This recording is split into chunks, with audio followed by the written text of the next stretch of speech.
Hello everyone, welcome to educational Keeda changing the way of learning. स्वागत है आप सभी का आपके अपने यूट्यूब चैनल एजुकेशनल कीड़ा में।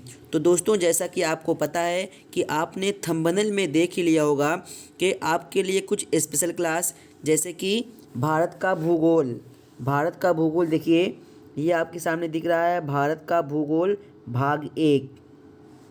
तो चलिए देखिए, हम आज के लिए आपके लिए आज कुछ मोस्ट इम्पॉर्टेंट क्वेश्चन को कराने वाले हैं। और ये समझिए कि प्रतिदिन आपको मोस्ट इम्पॉर्टेंट जो एग्ज़ाम से रिलेटेड क्वेश्चन है, जो हर साल रिपीट होते हैं या आने के चांसेस हैं, तो उसको डिस्कस किया जाएगा आपके चैनल से।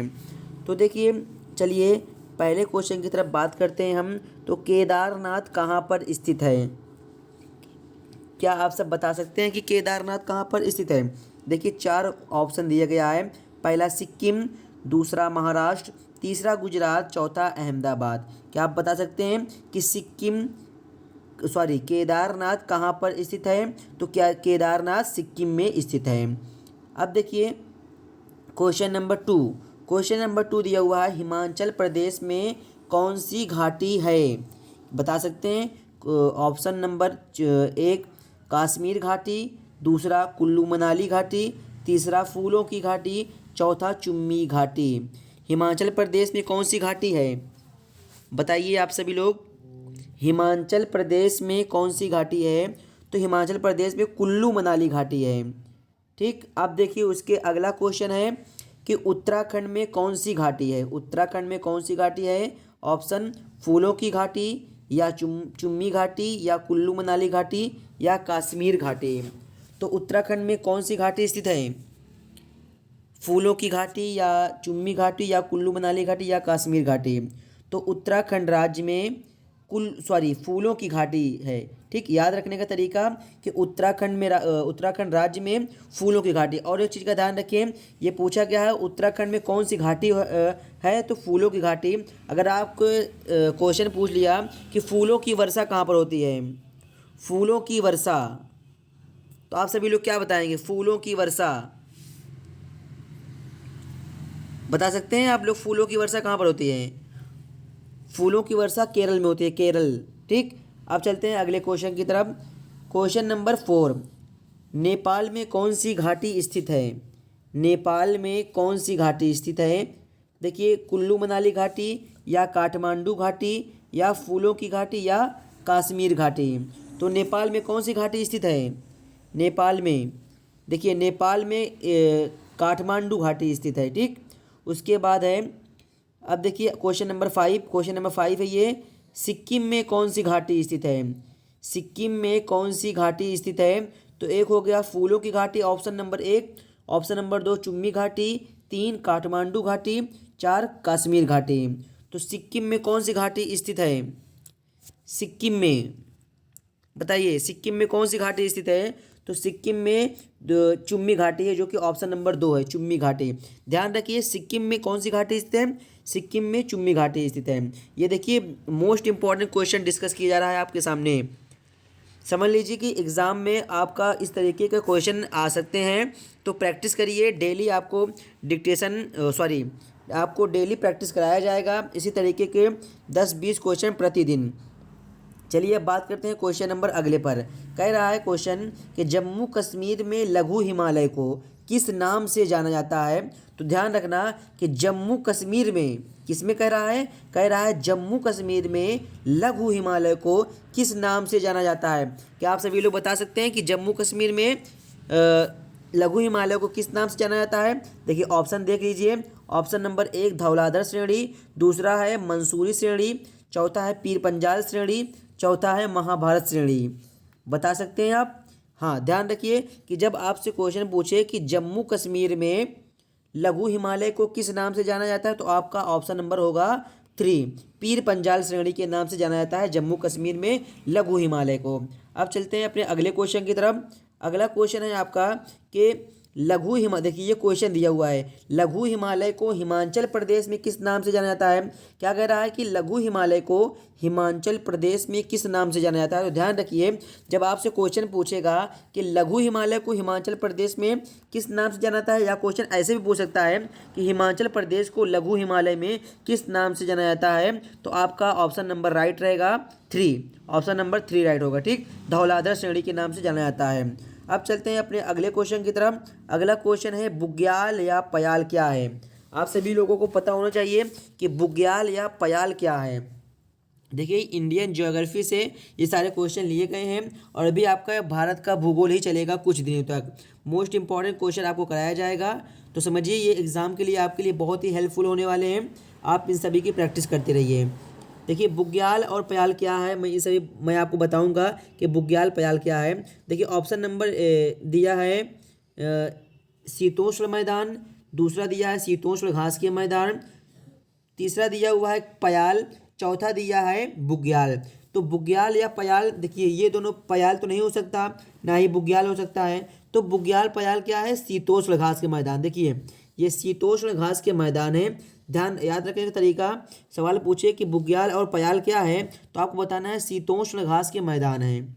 उसके बाद है क्वेश्चन नंबर अगला, ये है कि तवांग घाटी किस राज्य में स्थित। तवांग घाटी, ध्यान रखना, कह रहा है कि तवांग घाटी किस राज्य में स्थित है। ऑप्शन चलिए देखते हैं हम। ऑप्शन में दिया हुआ है अरुणाचल प्रदेश, सिक्किम, राजस्थान, महाराष्ट्र। तो तवांग घाटी किस में स्थित है, अरुणाचल प्रदेश में। क्वेश्चन अगर आपके स्क्रीन पर आएगा कि तवांग घाटी किस राज्य में स्थित है, तो आपको लगाना है ऑप्शन नंबर 1 राइट, यानी अरुणाचल प्रदेश में स्थित है। अब देखिए बात करते हैं हम अगले क्वेश्चन की तरफ। अगला क्वेश्चन है कि शिवालिक की तलहटी किसके नाम से जानी जाती है। तो बता सकते हैं आप लोग कोई, शिवालिक की तलहटी किसके नाम से जानी जाती है, तराई के नाम से, या भांगर के नाम से, या नेपाल के नाम से, या भाबर के नाम से। तो ध्यान रखिए, क्वेश्चन अगर पूछेगा एग्जाम में कि शिवालिक की तलहटी किसके नाम से जानी जाती है, तो आपको बताना है कि तराई के नाम से। जो शिवालिक की तलहटी होती है उसको हम तराई के नाम से जानते हैं। अब चलिए बात करते हैं क्वेश्चन नंबर अगले की तरफ से। क्वेश्चन नंबर अगला हमारा है कि शिवालिक का तलहटी क्षेत्र किसे कहते हैं। अभी देखिए इसमें पूछा गया था कि शिवालिक की तलहटी किसके नाम से जानी जाती है, तो तराई के नाम से। कंफ्यूज मत होइएगा क्योंकि क्वेश्चन किसी भी तरीके से घुमा के पूछ सकता है। अब देखिए इसमें कह रहा है कि शिवालिक की तलहटी क्षेत्र किसे कहते हैं, तो ध्यान रखना कि शिवालिक की तलहटी क्षेत्र हम कहते हैं भाबर को, भाबर। ठीक, देखिए यहाँ पे भाबर लिख उठा है, ये मिसप्रिंट हो गया टाइप करते टाइम, तो यहाँ पे रहेगा भाबर, भाबर। ठीक, चलते हैं अगले क्वेश्चन की तरफ। अगला क्वेश्चन है हमारा कि कि किस क्षेत्र में कंकड़ पत्थर की अधिकता होती है। क्या आप सभी लोग बता सकते हैं कि किस क्षेत्र में कंकड़ पत्थर की अधिकता होती है। तो ध्यान रखिएगा कि देखिए यहाँ पे क्वेश्चन पूछा था कि शिवालिक की तलहटी क्षेत्र किसे कहते हैं, भाबर को कहते हैं। तो ये भी ध्यान रख लीजिए कि सवाल अगर आपसे क्वेश्चन में एग्जाम में पूछ ले कि किस क्षेत्र में कंकड़ पत्थर की अधिकता होती है, आपको बताना है भाबर। भाबर प्रदेश में कंकड़ पत्थर की अधिकता होती है। उसके बाद है क्वेश्चन नंबर अगला, कह रहा है कि नम भूमि का क्षेत्र क्या होता है। देखिए इसको हम डिटेल समझाएंगे आपको। देखिए एक्चुअली नम भूमि का क्षेत्र उसे कहते हैं जहाँ पर जल जमाव रहता है। बाई चांस मान लीजिए कि कहीं पर आपका जल जमाव है, यहाँ पर मान लीजिए जल जमाव हो गया, तो जहाँ पर जल जमाव रहेगा यानी जल वहीं पर भरा रहेगा, वहाँ से मतलब बहाव उसका नहीं रहेगा, तो उसके आसपास आपको नम भूमि मिलेंगे। तो नम भूमि को हम कहते हैं तराई। तराई, ध्यान रखिए सवाल एग्जाम में पूछेगा कि क्वेश्चन पूछ सकता है कि नम भूमि का क्षेत्र क्या होता है, तो बताना है आपको तराई, या पूछ लेगा कि तराई किस भूमि का क्षेत्र है, तो बताना है आपको नम भूमि का क्षेत्र। चलते हैं अगले क्वेश्चन की तरफ। अगला क्वेश्चन है कि कौन सा प्रदेश प्रायः बाढ़ से निर्मित कौन सा प्रदेश प्रायः बाढ़ के मैदान से निर्मित होता है। बताइए क्वेश्चन, प्रायः बाढ़ से निर्मित कौन सा होता है। तो ध्यान रखना, भांगर। भांगर प्रदेश में प्रायः बाढ़ के मैदान से निर्मित होते हैं। ठीक, सवाल पूछ लेगा कि कौन सा प्रदेश प्रायः बाढ़ के मैदान से निर्मित होते हैं, तो भांगर। उसके बाद बात करते हैं हम, 2 क्वेश्चन बचा हुआ है, इसको आपको देते हैं, ये आप कमेंट बॉक्स में बताइएगा कि पुरानी कांप के नाम से किसे जाना जाता है। पुरानी कांप के नाम से किसे जाना जाता है। क्वेश्चन नंबर अगला, अगला क्वेश्चन नंबर है, नवीन कांप के नाम से किसे जाना जाता है? नवीन कांप के नाम से किसे जाना जाता है? ऑप्शन खादर, भांगर, नेपाल, तराई। अब देखिए, ये पुरानी काम के नाम से किसे जाना जाता है और नवीन काम के नाम से किसे जाना जाता है, इसका आंसर आप कमेंट बॉक्स में दीजिएगा। आप इसका स्क्रीनशॉट लेके आप इसको सॉल्व कीजिएगा, उसके बाद आप कमेंट बॉक्स में इसका आंसर भेजिएगा। तो उम्मीद करता हूँ कि आपको बहुत कुछ समझ में आया होगा। भारत का भूगोल में कुछ ऐसे ही आपको मोस्ट इम्पॉर्टेंट से आपके लिए लाया जाएगा, आपके लिए कुछ मोस्ट इम्पॉर्टेंट प्रतिदिन आपके लिए ऐसे लाया जाएगा। तो देखिए, आज का आपका था भारत का भूगोल भाग 1, सॉरी क्लास नंबर 1 थी। तो प्रतिदिन इसी तरीके के मोस्ट इम्पॉर्टेंट क्वेश्चन आपको मिलेंगे। अगर जो अभी नए हों चैनल पर, चैनल को सब्सक्राइब कर लें, क्योंकि प्रतिदिन आपको एग्ज़ाम से रिलेटेड समझिए कि मोस्ट इम्पॉर्टेंट क्वेश्चन आपको कराया जाएगा। तो उम्मीद करता हूँ कि आप चैनल पर नए होंगे, चैनल को सब्सक्राइब करके, और अगर आपको संतुष्ट है तो अपने सुझावों को कमेंट बॉक्स में दीजिएगा। और जो आंसर जो क्वेश्चन आपसे पूछा गया है 2 का, क्या पूछा गया है कि नवीन काम के नाम से किसे जाना जाता है और पुरानी काम के नाम से किसे जाना जाता है, तो इसका आंसर आप कमेंट बॉक्स में दीजिएगा। तो आज के लिए फ़िलहाल इतना ही। That's all, thank you very much, all the best.